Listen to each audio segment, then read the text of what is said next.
In the dark emptiness of space, a small human repair vessel drifted between trade routes, carrying a handful of mechanics who spent their lives fixing broken ships.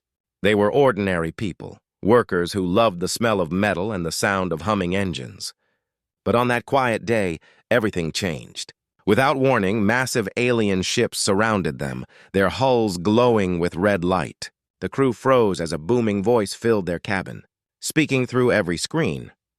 By order of the Dominion Council, your ship is under inspection for illegal modification of military-grade technology. No one understood what was happening. The humans tried to explain that they were only mechanics, that they fixed ships for traders, not soldiers, but the aliens didn't listen. Drones swarmed inside, scanning every tool and wire as if searching for proof of a crime that didn't exist.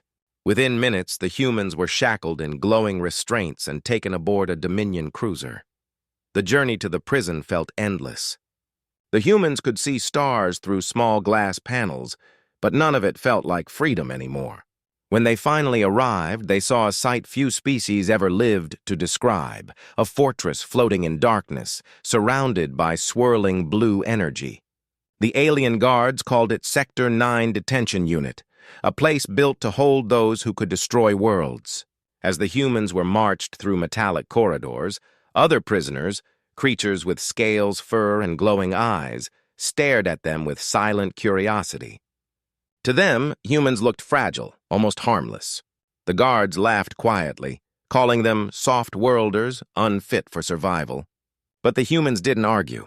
They stayed quiet, their eyes moving across every wall, vent, and wire as if memorizing them. Inside their cell, they sat close together, whispering about what had happened. They knew the accusations made no sense. Someone, somewhere, had decided they were a threat, but no one could understand why. Instead of anger, they felt something else, curiosity. How did the prison work? What powered the lights? Where did the energy flow? Even locked behind thick metal doors, the humans' minds began working like engines, turning, calculating, observing. One of the guards peered in and muttered to another, "They don't even fight." "They just watch," the other shrugged. "Let them. They'll break soon enough." But what the aliens didn't know was that watching was exactly what humans did best. Every flicker of light, every faint vibration in the floor, every hum from a distant power core, the humans noticed it all. To the Dominion, they were just a small, weak species caught in the wrong place. But to anyone who had ever worked beside a human, there was a truth the aliens hadn't learned yet. You can cage a human body, but never their curiosity.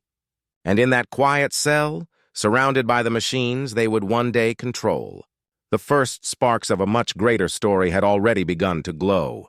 Inside the cold metallic prison, the air buzzed faintly with the sound of machines and humming generators. The alien guards stood outside the human cell, watching the small group behind the reinforced barrier. They waited for the outburst that always came: fear, anger, defiance. Every other species the Dominion had ever imprisoned had reacted the same way, but not the humans. From the moment they were locked inside, they didn't shout, beg, or try to fight. They just sat quietly, their eyes moving across the room with unnerving focus. The guards exchanged glances, whispering to each other in confusion. "They're too calm," one said. "Maybe they're already broken." The other chuckled, nodding. "Weak species. They don't even know they should be afraid." But inside the cell, something very different was happening. The oldest of the group, a mechanic with gray in his beard and stains of engine oil still dark on his uniform, spoke softly to the others. "Don't talk too much," he said. "Just watch. Every light, every sound, it all tells a story." The younger mechanics nodded, trusting his tone more than his words. They began to notice small things: the faint hum of a coolant line behind the wall, the rhythm of footsteps in the hallway outside, the way the power flickered every time the cell doors opened elsewhere in the facility. To an ordinary prisoner, it meant nothing. But to a group of engineers who had spent their lives listening to machines, it was like hearing a song full of clues. One of the younger ones traced a finger over the wall, pretending to stretch his arm. "Power line runs behind this panel," he whispered. Feels like thermal shielding, not meant for cells. The older mechanic smiled faintly, but said nothing. The aliens, watching through cameras, only saw a group of tired humans sitting still. To them, silence meant surrender. To the humans, silence meant study. Hours turned into days. Every sound became data. Every flicker became a pattern. When the lights dimmed at the same time each day, they knew when the facility switched power grids. When they heard the same guard's heavy footsteps during shifts, they started to map the schedule. Piece by piece, they were learning the prison, not to escape by brute force, but to understand it.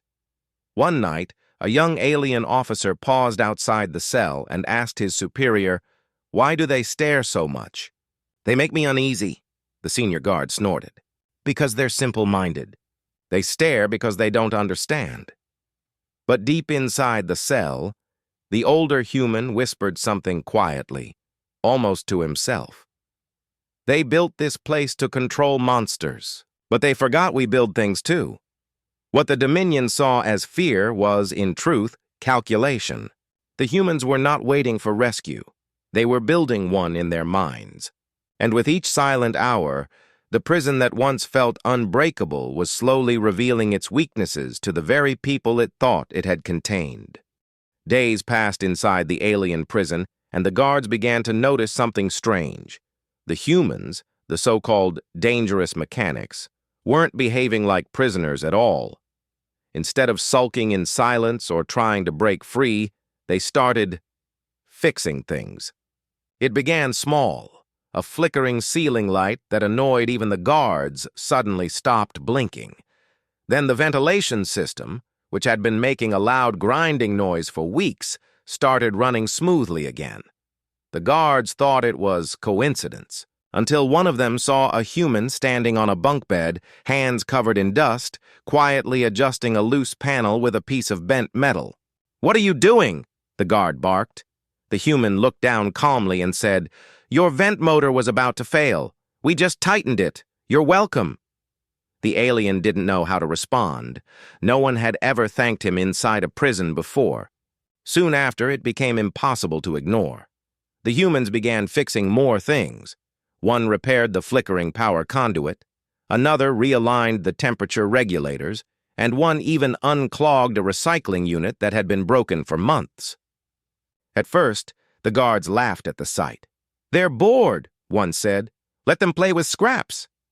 But when the broken systems across the cell block suddenly began working better than before, even the engineers of the Dominion grew curious.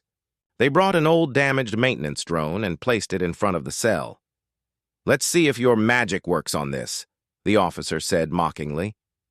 The humans studied it for a few minutes, took apart a few panels, and reconnected wires in a pattern the aliens had never considered. When the drone powered up and started moving again, the guards stepped back in disbelief. "How?" one asked, staring at the glowing blue sensors of the machine. One of the humans shrugged. "It's all just engines," he said simply. "You just have to listen." That line spread through the prison faster than any rumor. The guards repeated it to each other with unease, half in awe and half in fear. The humans had learned their machines by sound and instinct, something the Dominion's own engineers did not understand without a data reader. Before long, the prisoner's cell didn't look like a cell anymore. Loose wires were neatly bundled. Broken panels were repaired. Machines that hadn't worked since the prison's construction now hummed quietly in perfect order. What had been a place of control slowly turned into a workshop, a living lab of creativity and calm. Some guards began secretly bringing small tools or damaged parts just to see what the humans would do next. Others avoided them completely, unsettled by their quiet confidence. But the truth was spreading. These weren't ordinary prisoners. These were problem solvers, builders, and thinkers. They didn't fight with weapons. They fought with knowledge. And while the aliens believed they were maintaining control, the humans were quietly transforming the prison from the inside out, one repaired screw at a time. Whispers began to spread through the prison's dim metal halls, faint at first, but soon impossible to ignore. It started with a few alien inmates, frightened but fascinated, murmuring to each other through their cell vents. The humans can talk to machines. The phrase passed from one species to another like wildfire, twisting with every retelling. Some said the humans whispered to the walls and the lights flickered in response. Others swore they saw them press their palms against metal doors and listen as if hearing voices within. No one could explain how broken systems kept repairing themselves without tools or permission. Every day, something else started working better. Doors that used to jam now slid open smoothly. Lights that once buzzed now shone brighter. Filters ran quietly and cleanly for the first time in years. The guards grew uneasy. At first, they blamed maintenance drones, but logs showed no scheduled repairs. When one officer checked the security feeds, he found subtle changes. Humans moving in groups, watching, observing, never breaking rules, never acting out, just learning. They would sit together, quietly discussing things like airflow, wiring, and timing. The older one, clearly their leader, often said, "Every system tells a story if you listen long enough." None of the guards understood what that meant, but somehow the phrase stayed in their minds, echoing like a quiet warning. In the cafeteria, even the alien prisoners started respecting the humans. Some approached them nervously, offering scraps of broken gadgets or damaged utensils in exchange for machine blessings. The humans didn't perform magic. They simply took the pieces apart and reassembled them better, cleaner, stronger. Yet to the others it looked like sorcery. Word reached even the upper decks of the prison that the engine whisperers were changing how the entire facility ran. Behind their calm faces, the humans were doing something far more deliberate. Every repair, every observation, every simple fix was part of a much larger puzzle. They were slowly mapping out the structure of the prison, learning where each corridor led, which panels connected to which systems, and how the power grid was distributed. The vents they cleaned were not random. They marked air routes. The circuits they fixed revealed hidden connections. The humans didn't need blueprints. They built one in their minds. Late at night, as the lights dimmed to simulate alien night, "Cycles," the humans would whisper among themselves, their voices barely above a breath. They discussed timing, routes, and weaknesses, not out of desperation, but curiosity. This was not rebellion yet. It was understanding. And understanding was the first step to control. To the guards, they were quiet prisoners. To the aliens, mysterious engineers. But to each other, the humans knew exactly what they were becoming, masters of the unseen. The prison had locked them away behind walls of metal and technology, but unknowingly, it had also handed them the keys, the knowledge to bend that same technology to their will. And soon, the walls would start listening back. It began without warning, a soft flicker, then total darkness. The humming lights that usually filled the alien prison with their cold white glow went silent all at once. For a moment, there was only the sound of confusion, claws scraping on metal floors, alien voices shouting orders, and the rising hum of emergency alarms that never fully activated. The entire facility, once proud of its flawless systems, had suddenly gone blind. Monitors in the control room flashed static, and attempts to restart the power grid failed one after another. Every time a command was sent to reboot the system, it returned with a strange echo, as if the computers were mocking their operators. The alien technicians, frustrated and afraid, muttered that the systems were talking back. Meanwhile, deep beneath the main decks, in the narrow maintenance tunnels that only repair drones usually entered, faint glimmers of light appeared. Humans, with small makeshift tools and stolen flash modules, were moving with calm precision. They weren't panicking like the guards. They had expected this moment. For weeks, they had studied the wiring, the pulse of the energy conduits, and the rhythm of the prison's power cycles.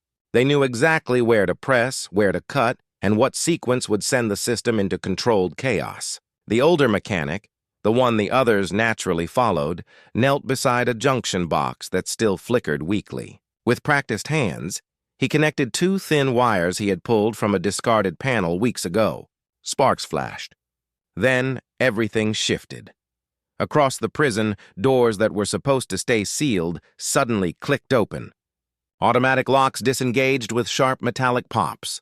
Communication lines, once tightly controlled by the alien overseers, began rerouting themselves through backup systems. Systems that, weeks earlier, had been repaired by the humans. The guards screamed into their radios, demanding reports, but their words only came back to them, repeated and distorted by their own network. Panic spread fast. Even the most disciplined officers began to lose control as red warning lights failed to turn on, leaving them stumbling in darkness. But in that darkness, the humans moved with purpose. They had no need for maps or directions anymore. They knew the layout by heart. They passed each other silently, each one knowing what to do. Their leader's voice came quietly through the dark. "All right, it's time." It wasn't shouted.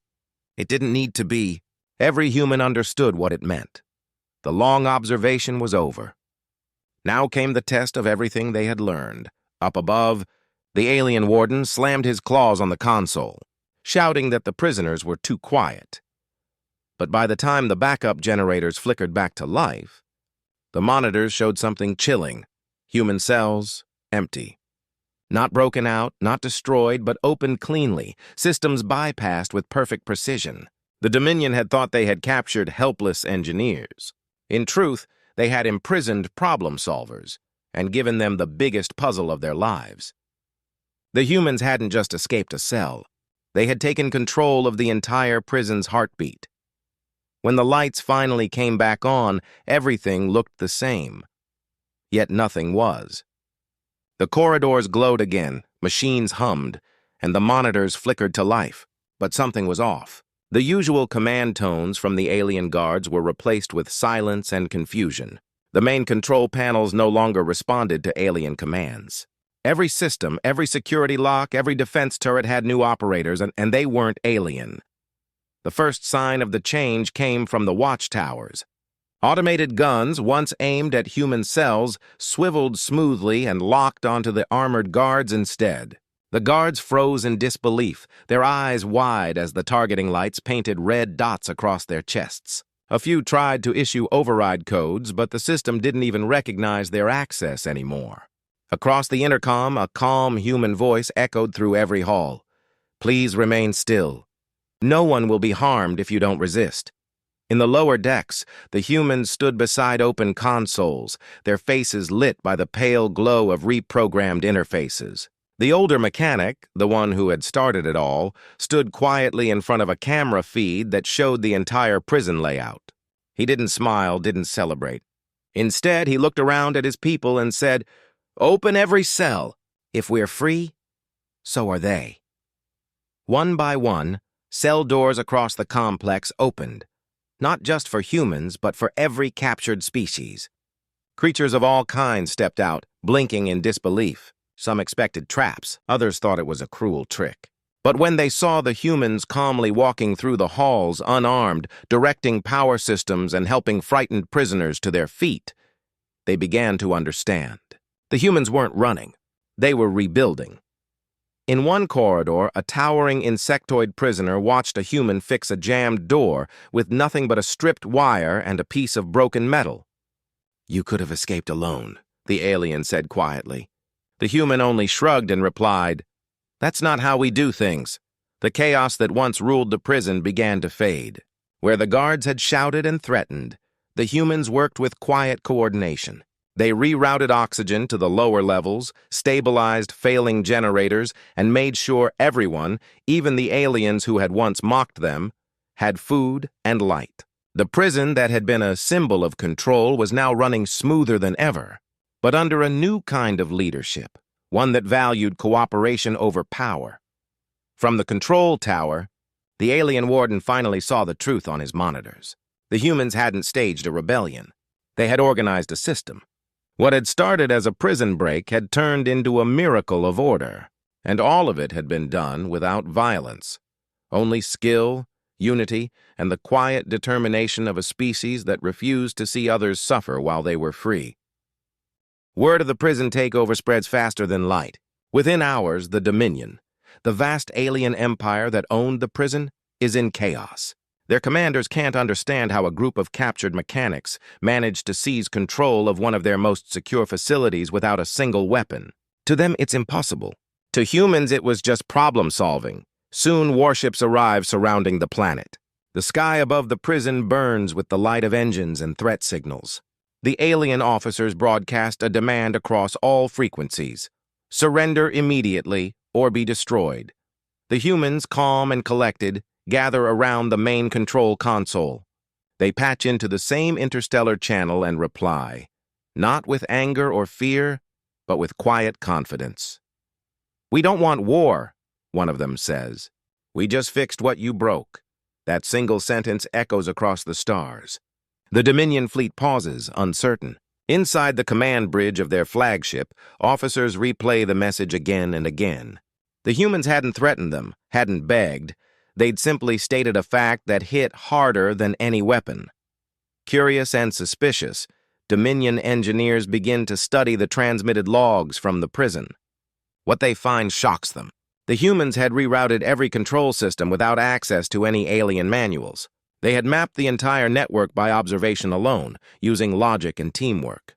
Where Dominion officers saw machinery, the humans saw patterns. Systems that simply needed to be understood, not forced. In a heated meeting, one Dominion technician finally admits what none of the generals want to hear. They didn't hack our systems. They understood them. Better than we do. The humans continue broadcasting, their tone steady and respectful.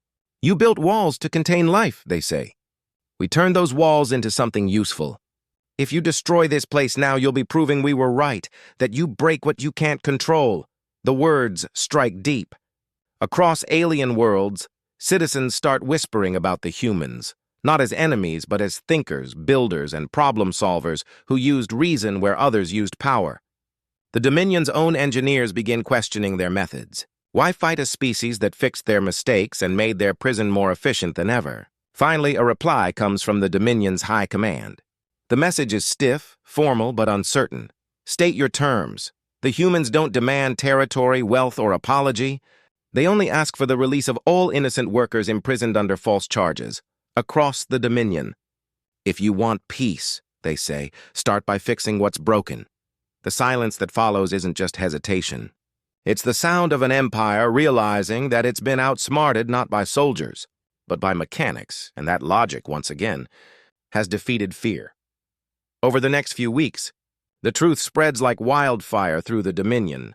Every engineer, technician, and commander is ordered to study the human incident. What they discover shocks their entire civilization. The humans hadn't hacked anything. They hadn't used secret weapons or hidden codes.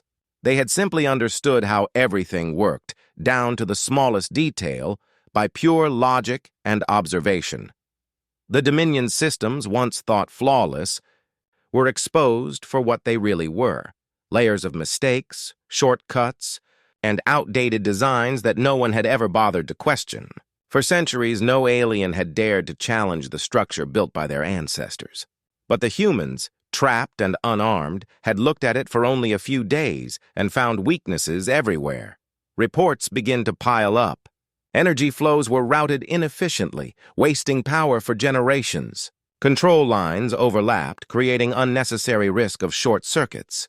Even their command protocols, the pride of their engineers, had security gaps that were left unnoticed for hundreds of years. The humans didn't just take advantage of those flaws. They fixed them first. One Dominion scientist stands before the High Council, trembling as she presents her findings. "They didn't break our systems," she says quietly. "They repaired them, and in doing so, they gained control." Across the Dominion, the realization spreads. The humans had done in days what entire divisions of engineers couldn't do in lifetimes. They didn't rely on manuals or authority. They relied on curiosity. When they didn't understand something, they learned it. When they saw something broken, they fixed it. In interviews, captured guards admit that the humans never looked afraid, just thoughtful. "They kept touching the walls," one guard recalls, "like they were listening, like they could feel the heartbeat of the place." This statement spreads through the Dominion like legend. Some start calling the humans the listeners, a title once reserved for master engineers who could sense mechanical rhythm. But what truly frightens the Dominion leadership is that the humans weren't trained soldiers or scientists. They were ordinary workers, technicians, and repair crew. If people like that could dismantle an empire's prison systems, what could the rest of humanity do if they truly tried? In private, Dominion leaders begin to debate. Should they ban humans from all technical roles? Should they isolate them completely? But it's too late. Word has already reached other planets. On colony worlds, young engineers start studying human methods. Some even whisper that the Dominion should invite humans to help improve their outdated systems. For the first time, the Dominion realizes it isn't superior. It had ruled through fear and control, but humans had revealed a deeper strength, the kind that comes from creativity, cooperation, and curiosity. And that revelation begins to change everything. After long debates and countless emergency meetings, the Dominion finally comes to a decision, one driven by fear as much as respect. The humans are to be released. Officially, the Dominion announces it as a gesture of goodwill, a sign of their commitment to peace. But everyone in the galaxy knows the truth. They are releasing the humans because no one dares to keep them locked up any longer. When the announcement is made, the prison doors open one by one. The same guards who once looked down on the humans now stand at attention, unsure whether to salute or avoid eye contact. The humans walk out calmly. No cheers, no anger, no speeches. They carry only a quiet pride, the kind that comes from knowing they had won without firing a single shot.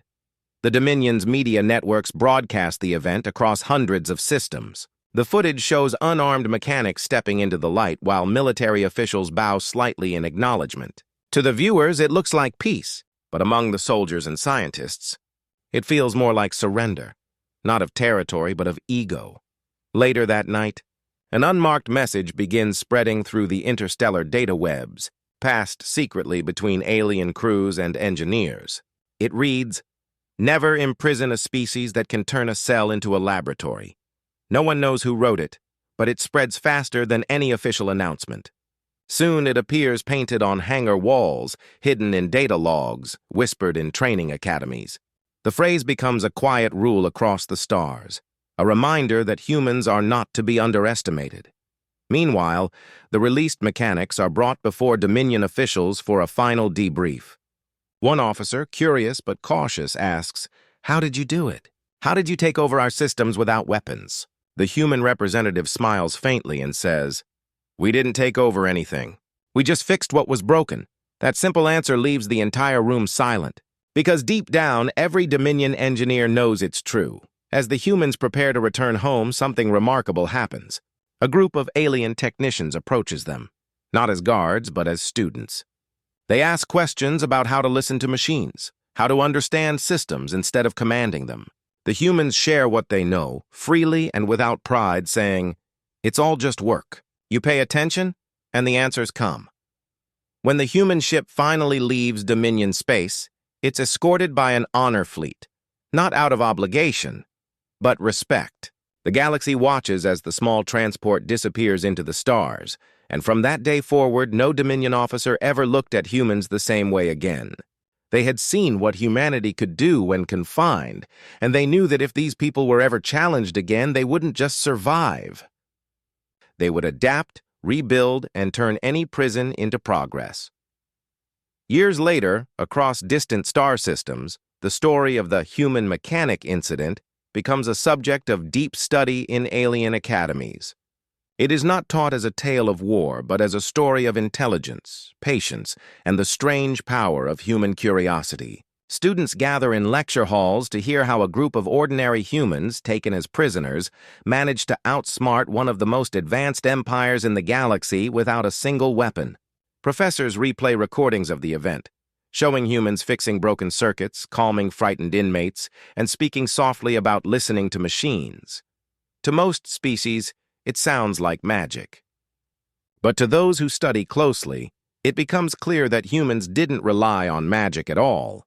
They relied on understanding. The Dominion, once proud and unchallenged, is now remembered for underestimating a species that saw opportunity in every obstacle. Some alien commanders even call it the Quiet War because no battle was ever fought. Yet the humans still won. Across the stars, stories spread among fleets of how the humans turned a prison into a laboratory and fear into collaboration. Veterans whisper about how the humans reprogrammed defense systems just by fixing them, and how their calm attitude made chaos look like order.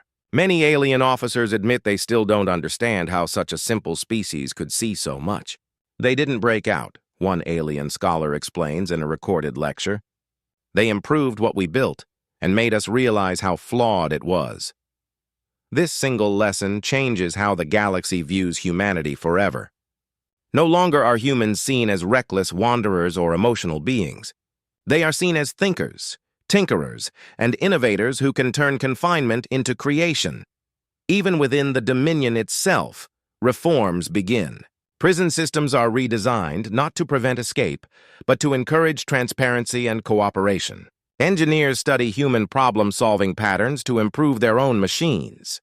The phrase, "think like a human," becomes a compliment among young technicians. The humans who lived through the event return home quietly, never boasting, never demanding recognition. But their legacy grows louder with every passing year. Generations later, the story becomes a legend told to children, not about power or rebellion, but about using one's mind in times of fear.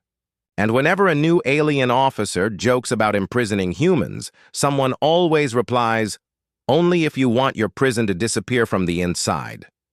The Dominion never makes that mistake again. They don't need to. The memory of those few humans, calm, curious, and brilliant, becomes permanent proof that the greatest strength in the universe is not in force, but in the ability to understand, adapt, and rebuild. And that, in the end, is what made humanity impossible to conquer.